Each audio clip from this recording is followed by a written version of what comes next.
Welcome sa Mia Sofia Movie Recap. Ipagpapatuloy po natin ngayon ang karugtong at huling bahagi ng ating recap. Ang footbridge na nagdudugtong sa dalawang tren ay umuungol sa hirap. Ang metal twists at snaps ay lumipad na parang paputok ang mga spark, habang marahas na nagsalpukan ang dalawang tren.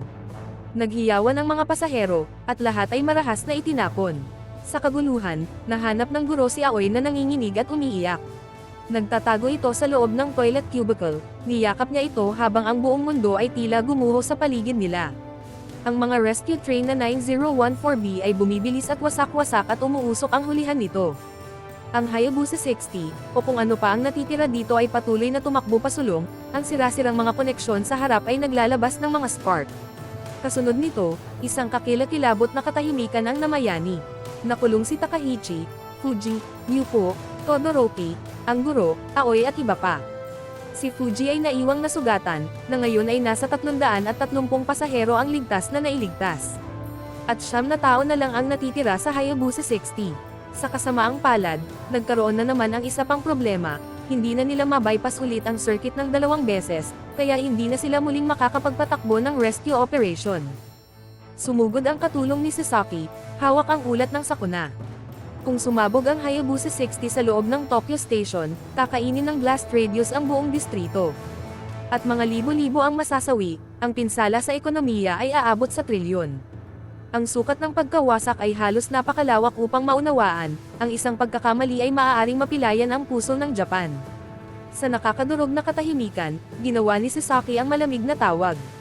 Kailangan nating ihinto ang tren bago ito makarating sa Tokyo, kahit na nangangahulugan ito ng pagsasakripisyo sa 9 na tao.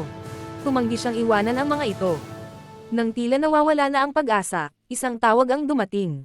Si Takahichi iyon, nabugbog ngunit lumalaban pa rin sakay ng Hayabusa 60. Sinabi nito na Kusagi, makinig ka, ang mga linya ng Tohoku at Tokaido ay tumatakbo parallel malapit sa Tokyo Station, 5 metro lang ang pagitan. Isang nakakabaliw na ideya ang nagugat, na nakapagpaningning sa mga mata ni Kusagi. Ikinonekta namin ang 2 linya, ni-redirect namin ang Hayabusa 60 papunta sa linya ng Tokaido, sina Yoshimura at Kusagi ay umikot patungo sa Sasaki. Si Aoy, ang tahimik at hindi mapagkunwaring estudyante, ay tahimik na tumawag sa kanyang ama. Isang matandang lalaki, si Superintendent Osaki. Sinabi nitong, Dad, pasensya na, nasa Hayabusa 60 ako. Natigilan si Osaki, nabaon ng takot sa kanyang mga buto. Sinabi niya sa kanya na alam niya na ang pag-atake na ito ay hindi basta-basta. Ito ay paghihiganti. Isang tao mula sa nakaraan, na mula sa madilim na araw ng pagpapatupad ng batas ay bumalik. Kung sino man ang nakaligtas noon, nakahanap sila ng mga bagong kakampi at susundan nila ako. Papatayin ko ang bawat isa sa kanila, naghihiganti ang ungol ni Osaki. Ngunit pagkatapos, nagbago ang boses ni Aoy at sinabing hindi mo papatayin ang bomber, Dad. Alam mo kung bakit, dahil nandito ako. Napakurap si Osaki at natigilan. Nagpatuloy si Aoy sa kanyang tono na kalmado. Sinabi nitong, naaalala mo ba ang pambobomba sa Hakari 109 1975? Yung hindi ka kinayang pigilan at yung nasolve mo ng bala. Nagsimulang manginig ang mga kamay ni Osaki na parang kutsilyo ang mga salita ni Aoy. Ipinagyayabang mo ito araw-araw tungkol sa pagpatay mo sa bomber at tungkol sa pagiging bayani. Yung bomber na si Koga ay hindi siya ang pinatay mo. Pinasabog niya ang sarili niya at kinuha mo lang ang credit. Nagsinungaling ka at ninakaw mo ang kanyang kamatayan para itaguyod ang iyong pride. At sa totoo lang, sa tingin ko ay mas marangal si Koga kaysa sa iyo. Tumigil ka sa pagbibiro, Aoy. Ngunit ang boses ni Aoy ay bumaba sa isang nakakagigil na bulong. Tumingin ka sa likod mo sa loob ng kalat-kalat na sala. Hinukay ni Osaki ang isang maalikabok na kabinet na puno ng mga tropeyo ng tren at mga parangal. Sa likod nito, may nakita siyang nakatagong kagamitan. Isang makinis at nagbabantang metal na remote na may maliit na screen. Sa una, ito ay nagpakita ng 0 sa speedometer. Hawak ang telepono, malamig na parang yelo sa kanyang screen, ang live na video call kasama ang kanyang ama, nang walang pagdadalawang isip ay pinindot niya ang end sabay, boom. Ang bahay ni Osaki ay sumabog sa isang umuungal na impyerno. Ang mga labi ni Aoy ay pumulupot ang isang ngiti ng wagas na kasiyahan. Kalmadong hinarap ni Aoy ang mga nakatulalang nakaligtas. Walang emosyon, tumawag siya sa telepono. Sa Junior East Control Center, ang mga alarma ay sumisigaw at ang mga ilaw ng babala ay kumikislap na pulang-pula. Hinawakan ni Kawago ang receiver, at narinig ang katagang sasabihin ko sa iyo kung paano i-defuse ang mga bomba, nanlamig ang buong silid. Bumalik sa tren, sa wakas ay nagsalita si Aoy ng malakas sa nakulong na grupo. Ako si Aoy Unodera, at itinanim ko ang mga bomba sa Hayabusa. Nakatitig sa kanya ang mga pasahero, nanlaki ang mata sa sobrang gulat. Samantala, nagpatuloy ang boses sa linya. Pinatay ko ang aking ama gamit ang parehong uri ng mga bomba na nakatanim dito. Galit na napasigaw si Kawago. Hindi ito tungkol sa pera, diba? Ano ang gusto mo? Itinagilid ni Aoy ang kanyang ulo, napangiti ng mahina sa kaguluhang kanyang pinakawalan. Nakuha ko na ang gusto ko, malakas niyang sabi dala ang boses niya sa sasakyan. Patay na ang aking ama, at nakita ko ang tanawin na gusto kong makita. Ang kanyang mga mata, matalas at hindi natitinag, ay nakalok sa mga nakaligtas na pasahero. Bumalik sa pamamagitan ng tawag, ibinagsak niya ang totoong bomba. Ang mga bomba ay magde-deactivate kung isa sa mga pasaherong ito ang magbuwis ng buhay ko. Mayroon akong malalang sakit, may heart monitor na nakalagay sa dibdib ko. Kung mamamatay ako, titigil ang monitor ng puso. Nagtitrigger iyon ng app sa aking telepono, at magde-deactivate ang mga bomba. Si Kawago ay desperado, humingi ng patunay. Paano namin malalaman na hindi ka nagsisinungaling? Walang sabi-sabi, ibinaba ni Aoy ang tawag. Sa sandaling iyon, ang katulong ni Sasaki ay bumalik sa control room na humihingal. Nakumpirma ang pagsabog at iniulat ng Kanagawa Fire Department, ang isang pambobomba sa Shibusawa Hadano City 5 minuto ang nakalipas, na tumugma sa address ni Aoy Unodera. Samantala, sa buong Tokyo Station, sa ilalim ng nakakasilaw na mga ilaw ng trahedya, daan-daang manggagawa ang dumagsa sa platform 14 at 23, na may hawak na malalaking kasangkapan sa pagpuputol ng mga riles na nagdudulot ng malalakas na spark, mga pry bar na pumipiga sa bakal. Sinusubukan nila ang imposible, upang pagdugtungin ang Tohoku Line at ang Tokaido Line. Balik sa Hayabusa 60, humakbang si Goto, nanginginig ngunit nakakamatay ang boses. Gagawin ko at papatayin ko siya. Sinabi ni Todoroki na kung gusto mo ng kapatawaran sa pagbagsak ng helicopter, ang lahat ng iyong mga kasalanan ay mapapawi kung gagawin mo ito. Bumuntong hininga ang katulong ni Yuko at sinabing nababaliw ka na. Isang malupit na away ang sumabog sa pagitan ng katulong ni Yuko at Todoroki, kinailangan silang pisikal na paghiwalayin ni Takahichi. Sa mga oras na yon, si Aoy ay nanonood mula sa mga anino ng nakangiti. Sa Junior East HQ, si Kawago ay nakaupo nang dumating ang pinakabagong debrief. Mula sa mga panayam sa mga kapitbahay, nalaman nila ang kalunos-lunos na larawan. Namatay ang ina ni Aoy 9 na taon na ang nakararaan, at pagkaraan ng mga taon, ang malakas at marahas na pagtatalo ay umalangaw mula sa kanilang tahanan. Bumalik sa nakaraan, Akari 109 noong 1975, sinubaybayan ng mga pulis ang mga bomber sa kanilang hideout. Ngunit sa halip na mahuli, pinasabog ng terorista ang sarili. Ang pulis na desperado na iligtas ang mukha, ay nagpaikot-ikot sa kwento, na ginawang huwad na bayani si Osaki. Napakunot noo si Kawago sa mga ulat. Hindi siya nag-iisa, malungkot niyang sinabi na may iba pa siyang kasama. Balik sa Hayabusa 60, lumuhad ang guro sa harap ni Aoy at hinawakan ang kamay ng dalaga, hindi nito napigilan na humagulgol. Sinabi nitong pakiusap, nagmamakaawa siya na nangingilid ang mga luha sa kanyang mukha. Hindi mo kailangang gawin ito. Pag-isipan mo ang iyong ginagawa. Ang kanyang mukha ay pumilipot sa isang itsura ng nagngangalit na paghamak. Palagi mo akong binabantayan, pinapanood, naghihintay ka na para bang ako ay isang bomba na sasabog anumang oras. Ang lahat ay nagpapanggap na normal, nabubuhay sa kanilang perpektong maliit na kasinungalingan. Kinailangan kong pekiin din ito, para maging magaan ang pakiramdam ninyong lahat. Ang kanyang nagyayelong tingin ay inalis ang takot na mga pasahero. Bumalik sa HQ, naklik ni Kawago ang mga bagong natuklasan sa isang malaking screen. Ang mga linya ng pulang string at mga tala ay nag-criss-cross sa isang whiteboard. Si Onodera Osaki ay hindi isang bayani. Ang orihinal na bomber na si Koga ay nagpakamatay at kinuha ni Osaki ang credit at binuo ang kanyang buong karera sa isang kasinungalingan. Itinuro niya ang isang madilim na web ng mga mensahe sa social media, isang hindi kilalang profile. Sa pamamagitan ng mga lihim na pakikipag-chat na ito, may ibang kausap si Aoy, isang matandang lalaki sa edad na 50. Ibinahagi ng lalaki ang kanyang paniniwala na marunong siyang gumawa ng bomba. Ang kanyang pagkakakilanlan ay tumama sa kanila na parang maso. Siya si Masatoshi Koga, isang manggagawa ng pampasabog sa DA Industries sa Saitama. Sa loob ng ilang minuto, inaresto siya ng mga pulis at ikinulong si Koga. Balik sa Hayabusa 60, nakahiga si Fuji na duguan, lumuhad si Takaichi sa tabi niya at sinabing Aoy, pakiusap, itigil mo na ito. Maaayos pa natin ang lahat at maaari mong ihinto ang mga bomba. Pero ngumiti lang ng malamig si Aoy. Kung gusto mong protektahan ang iyong mga pasahero, patayin mo ako, tulad ng pagprotekta mo kay Goto, na gustong patayin ng lahat. Samantala, sa Tokyo Station, ang site ng despiradong rescue plan na si Yoshimura ay sumagot ng tawag mula sa top brass. Nakinig siya, namula ang kanyang mukha at dahan-dahan niyang ibinaba ang telepono. Utos mula sa itaas, agad naming ihinto ang lahat ng operasyon. Sa paligid niya, ang mga manggagawa ay nanlamig at hindi makapaniwala. Nadismaya si Kusagi at pinipigilan ang mga luha.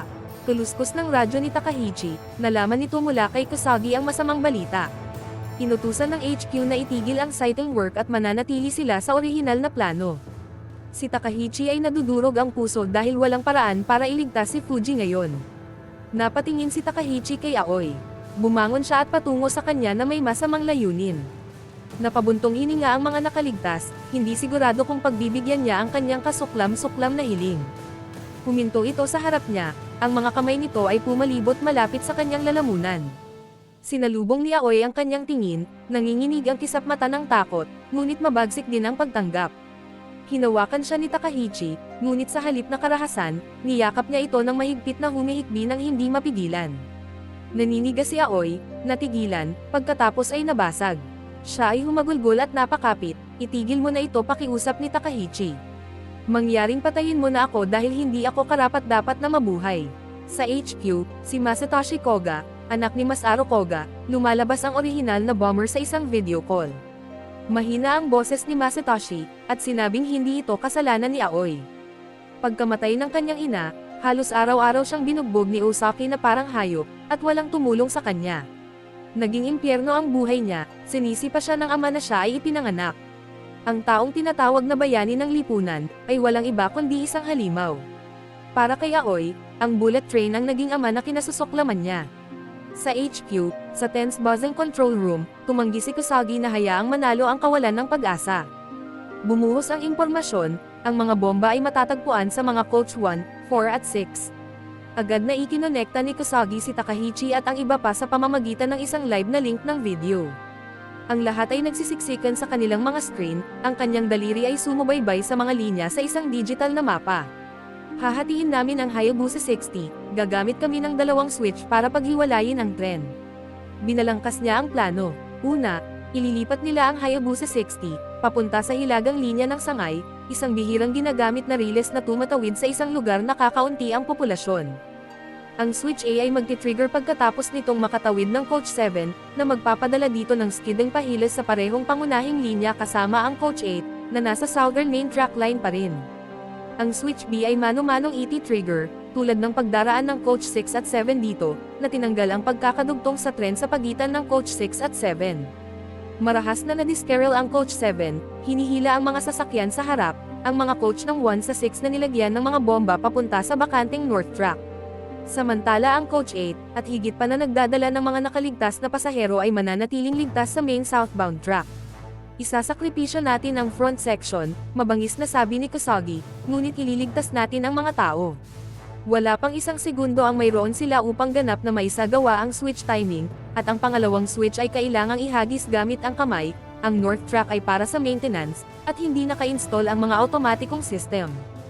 Ang pagkadiskaril ng Coach 7 ay magdudulot pa rin ng malawakang pagkawasak ngunit walang sibilyang casualties. Balik sa Hayabusa 60, isang bagong enerhiya ang dumaan sa kaguluhan ng tren, ang mga pasahero ay nag-aagawan, nagtatambak ng mga bag, mga coat sa pansamantalang mga barikada. Ang ilan ay nagpunit ng mga sinturon ng upuan, na humahampas sa kanilang mga sarili sa mga luggage rack at poste. Ang iba ay gumawa ng magaspang na harness na may mga sinturon, mga strap at anumang bagay na maaari nilang makuha. Sa labas, sa ilalim ng linya ng maintenance branch na may ilaw sa baha, ito ay isang eksena na aksyong pang-emergency.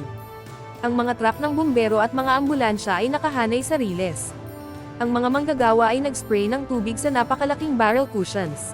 Sa loob ng Hayabusa, ang mga huling pagsusuri ay ginawa.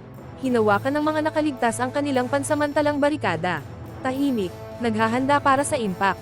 Sa loob ng Junior East Control Room, pigil hininga ang silid. Lahat ng mata ay nakatutok sa monitor. Butil-butil ng pawis ang noo ni Kusagi. Magsisimula na ang huling countdown. Ang kumikinang na indicator para sa Coach 7 ay kumikislap sa unang switch point. Nakayuko ang mga manggagawa, naninigas ang mga kalamnan, pinapanood ang Hayabusa na lumuha patungo sa kanila na parang bala mula sa impyerno. 6, 5, 4, 3. Tulad ng paglabo ng Coach 7, pinipiga ng lead worker ang manual lever ng buong lakas. Mano-manong switch ay ihagis ang epekto ng sakuna. Ang hiwalay na coach ng 1-6 barrel ay hindi napigilan patungo sa kapahamakan. Agad na pagsabog. Boom! Isang napakalaking bola ng apoy ang namumulaklak pa itaas, na pinuputol ang front section sa mga nilusaw na labi. Nagpapatuloy ang Coach 7, na nakatali pa rin ng maluwag sa Coach 8, hanggang sa wakas, na may nakakapanghinang twist, na rip free si Coach 7. Binangga ni Coach 8 ang nawasak ng Coach 7, napunit ang harap nito sa kalahati. Ngunit kahit papaano ay nananatiling patayo si Coach 8, hinihila ang sirang katawan nito pababa sa huling kahabaan. Sa labas, ang Coach 8 ay nag-aararo sa mga emergency buffer. Ang mga bariles ng tubig ay sumabog, nagsabog ng mga fountain sa madilim na gabi. Sa wakas ay huminto ang nawasak na coach, dumagsa ang mga rescue team sa eksena. Nakukuha ng mga helmet cam ang kaguluhan, na inihatid ng live sa HQ. Natagpuan nila ang mga nakaligtas na pasahero. Gusot sa pagkawasak, nakatali sa kanilang pansamantalang harnesses. Mabilis na gumana ang mga paramedic. Si Fuji, namumutla ngunit humihinga sa ilalim ng maskara ng oxygen, si Takahichi, duguan at malungkot ang mukha, lumakad sa tabi niya papasok sa ambulansya. Si Aoy ay nakabalot sa isang pang-emergency na kumot, nakayuko ang ulo, ay malumanay na inihatid ng mga opisyal patungo sa isa pang ambulansya. Kinausap siya ni Kawago, nakayuko siya at mahina ang boses. Ginamit ni Koga ang iyong galit para sa kanyang paghihiganti. Maginhawa hindi ba? Sinalubong ni Aoy ang kanyang tingin, walang laman ang mga mata at walang galit. Pinutol ng luha ang mga bakas ng dumi sa kanyang mukha. Napabuntong hininga si Kawago. Bakas sa mukha niya ang pagod at awa. Isa kang miserableng babae na ginamit ng isang masamang nasa hustong gulang. Ipinakita niya sa kanya ang isang website sa kanyang tablet, ang fundraiser ni Todoroki. Mahigit 100 bilyong yen ang naibigay. Isang mundo na akala niya ay walang pag-asa na lumaban. Ang mundong ito ay hindi kasing sama ng iniisip mo, umuungo si Kawago habang nagsasara ang mga pinto ng ambulansya sa pagitan nila. Ang mga nakaligtas ay nagsisiksikan na nakabalot sa mga kumot, humihigop ng mainit na tsaa mula sa nanginginig na mga kamay. Nakatayo si Takahichi, duguan ngunit lumalaban. Isang nag-iisang figura na napapalibutan ng mga kumikislap na media camera. Maraming salamat po sa inyong panonood at hanggang sa muli.